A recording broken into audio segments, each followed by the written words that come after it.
Hello, bonsoir. I am Xavier, 35 years old. I'm French. I'm married. I've got 2 children. And when I say I'm French, actually, I'll turn very Aussie very soon when I say the word crikey the right way. So as you might be aware, French eats pretty much anything that is on this planet, especially the living ones. So frogs, snails, wild pigs, deer, and I guess this one is the worst for Australians, horses. We eat them raw, we eat them well cooked, we eat them sublimed by wonderful French cooks. My father being a hunter and my grandfather being a hunter too, meat was at every single meal in my family. Yummy. But about 2 years ago, I decided to stop eating meat. And it was, on the one hand, one of the most difficult decisions I've ever made. And on the other hand, one of the best. And there's actually 3 reasons I decided to stop eating meat. So the first reason is for health reason. Listening to a vegan activist called Gary Yourofsky, I found out that the human body is not made to eat meat. Our jaw, our teeth, our digestive, I'll just give you a couple of examples. So all carnivores' intestine is always very short in order to get rid of the meat as quickly as possible. And our saliva is alkaline while it should be actually acid in order to digest the flesh. And if you look at our closest genetic friends, they're all vegan. So I thought, well, if it's really true, then my wife is going to be so happy because I'll stop over-perfuming the bathroom every morning when I sit for a few minutes on the king's thrones.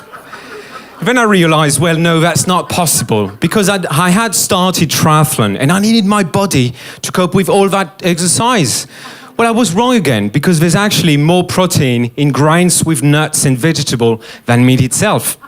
But that was not enough to convince me anyway. So here comes my reason number 2. My 4-year-old son, Anatole. Anatole came up one day with a drawing. There was a red sword and a black sword on it, and he said, "Papa, I'd like to go to McDonald's, give them that drawing and tell them, stop killing the animals anymore because this is bad. And then, Papa, I'd like to go and talk to animals and tell them, don't go to McDonald's because they squash you and turn you into hamburgers and nuggets."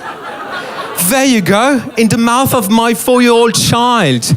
I really understood the word being truly empathic again and start caring about living animals. Over 56 billion animals are killed every year in slaughterhouses. So that's literally 3,000 every second. Well, you know, there's a lot of barbaria in French culture. Remember what we did to our last king. So here comes my 3rd reason, the one that I would have never thought of, caring about the planet and future generations. I lived in Paris for 6 years, and in 2007, we had the Grenelle environment, which was literally tax incentives for environmental purposes. So you change your window to save energy, you have some saving water, flushing toilets, you drive electric instead of fossil, etc. And I was so much into that because I could save the planet and save my taxes too.